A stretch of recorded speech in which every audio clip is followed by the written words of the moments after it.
বাঙালির জীবনে বিরিয়ানি যেন একটাই উত্তর। প্রশ্ন যেটাই হোক না কেন, বিয়ে বাড়ি থেকে শুরু করে বাড়ির ছোটখাটো গেট টুগেদার, ব্রেকআপের কষ্টে চোখ ভিজে গেলে কিংবা প্যাচাপের হাসি মুখ, বিরিয়ানির প্যাকেট খুলতেই যেন মনটা একটু সামলে নেয়। প্রথমেই আমি জয়িত্রী, এলাচ আর কাবাব চিনিকে একসঙ্গে শুকনো মিক্সিতে গুঁড়ো করে নেব। তারপর সেই মশলাটা ছেঁকে রাখলাম পাশে। এরপর এলো বাঙালির আরেক আবেগ, আলু। নুন আর সামান্য ফুড কালার মিশিয়ে আলুগুলোকে মেখে নিলাম। জানেন তো, বিরিয়ানিতে যদি ভালো আলু না থাকে তাহলে সেটা কখনোই পরিপূর্ণ লাগে না। বেরেস্তা ভাজার তেলে আলুগুলোকে হালকা সোনালি করে ভেজে নেব। এরপর কড়াইতে ঘি ও ডালডা মিশিয়ে তেল গরম হতে দেব। আর মাঝে একটা মশলা বানিয়ে নেব আমরা। আদা, কাঁচা লঙ্কা, রসুন বেশি করে জল দিয়ে একটা রস বানিয়ে নেব। তারপর সেটাকে ছেঁকে তুলে সাইডে রেখে দেবো। এবার শুরু করব চিকেন বটি বানানো। আরে বটি মানে সেরকম কিছুই না, বিরিয়ানির দমের মাংসটাকেই বটি বলা হয়। চিকেনের টুকরোগুলোকে তেলে ছেড়ে তাতে লবণ ও শুকনো লঙ্কার গুঁড়ো মিশিয়ে হালকা ভাজতে দেব। তারপর তাতে একে একে দিয়ে দেবো আদা রসুনের ওই রস, টক দই, বেরেস্তা, জয়িত্রী এলাচ গুঁড়ো আর বিরিয়ানি মশলা, সঙ্গে কাশ্মীরি লঙ্কার গুঁড়ো আর কিছু গোটা গরম মশলা।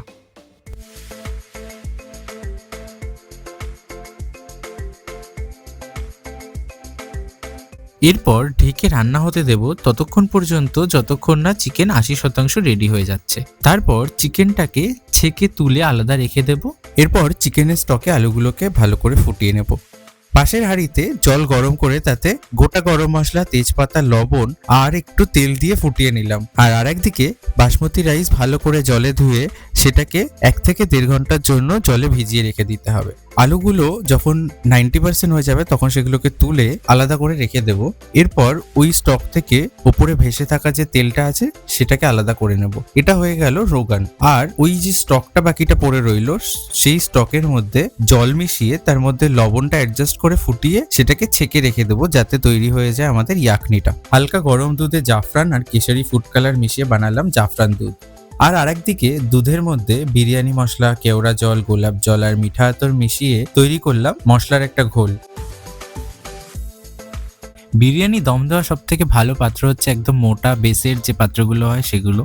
আমার কাছে একটা ছড়ানো হাঁড়ি ছিল, আমি সেটাই ব্যবহার করছি। প্রথমে আমরা তাতে অর্ধেক লেবুর রস নিয়ে নেব। তারপর দিয়ে দেবো চিকেনের পিসগুলো। একে একে চিকেনের পিসগুলো সাজানো হয়ে গেলে তারপর দিয়ে দেবো আলুর টুকরোগুলো। আলুর টুকরোগুলো দেওয়ার পর আমরা তাতে দেবো টক দই। তারপর এর মধ্যে দিয়ে দেবো আলু বোকরা, দিয়ে দেবো ছেঁকে রাখা ইয়াকনি। এরপর একে একে দিয়ে দেবো গুঁড়ো করে রাখা খোয়া ক্ষীর, পেঁয়াজ বেরেস্তা, জয়িত্রী এলাচ গুঁড়ো। হাঁড়ি একদম দমে দেওয়ার জন্য রেডি করে রেখেই তারপরে কিন্তু আমরা জলে চাল দেব। চাল আগে থেকে ভেজানো আছে আর জলও একদম ফুটন্ত আছে, তাই ভাত হতে বেশি সময় লাগবে না। ভাত 80% হয়ে গেলেই আমরা প্রথম লেয়ারের জন্য ভাত সাজিয়ে নেব। আমি সরাসরি হাঁড়ি থেকে দমের পাত্রে ভাত দিচ্ছি। তোমাদের যদি অসুবিধা মনে হয় তাহলে তোমরা ভাতটা আলাদা করে তুলে অন্য পাত্রে রেখেও দিতে পারো। গ্যাস কিন্তু এই পুরো সময়টাই অল্প আছে জ্বলতে থাকবে। প্রথম লেয়ারের জন্য ভাত সাজানো হয়ে গেলে তাতে আমরা দিয়ে দেব প্রথমে বেরেস্তা, তারপর বিরিয়ানি মশলার ঘোল, জয়িত্রী এলাচ গুঁড়ো আর সঙ্গে গুঁড়ো করে রাখা খোয়া ক্ষীর। তারপরে আমরা তাতে দেব রোগান। আর তারপরে আবার পরের লেয়ারের জন্য এই একইভাবে সাজাতে থাকবো। প্রথমে আমরা ভাতটা দিয়ে দেব। তারপরে ভাত দেওয়ার পর একে একে রোগান, বেরেস্তা, জয়িত্রী এলাচ গুঁড়ো, বাকি বিরিয়ানি মশলার যে ঘোলটা বেঁচে রয়েছে সেটা পুরোটাই এই সেকেন্ড লেয়ারে দিয়ে দেবো। ওটা কিন্তু আমরা শেষ লেয়ারে ব্যবহার করব না। আর শেষে দেব খোয়া ক্ষীর। জানো তো, আমি যখন ক্লাস 6-এ পড়ি তখন প্রথমবারের জন্য বিরিয়ানি বানানোর সাহস করেছিলাম। হ্যাঁ জানি, সেটার সাথে আজকের রান্নার কোনো তুলনাই হয় না।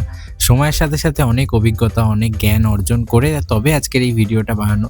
তবুও কোথায় জানো, সেই উত্তেজনাটা একই রয়ে গেছে। এরপর আমরা শেষ লেয়ারের জন্য ভাত তুলব। এই সময় ভাত কিন্তু 45% রেডি হয়ে থাকবে। এই লেয়ারের ভাতটা দেওয়ার পর আমরা তাতে দেব রোগান, বেরেস্তা, জয়িত্রী এলাচ গুঁড়ো আর খোয়া ক্ষীর দিয়ে তারপরে একদম সব শেষে দিয়ে দেব আগে থেকে তৈরি করে রাখা সেই জাফরানের দুধটা। এবার ঢাকনা ঢেকে প্রথমে একটা মোটা তাওয়ার ওপরে ওই হাঁড়িটাকে বসিয়ে আমরা দমে বসাবো। প্রথমে 5 মিনিট চড়া আছে, তারপর 30 মিনিট একদম অল্প আছে আমরা দম দেব। 30 মিনিট পর আঁচ নিভিয়ে দেব, কিন্তু দম কিন্তু খুলবো না, আরো রেস্ট করতে দেব এটাকে 15-20 মিনিটের জন্য। তারপর ঢাকনা খুলে ঘি ছড়ালেই তৈরি কলকাতা স্টাইল চিকেন বিরিয়ানি। সবাই ভালো থাকবেন, দেখা হবে আবার পরের ভিডিওতে।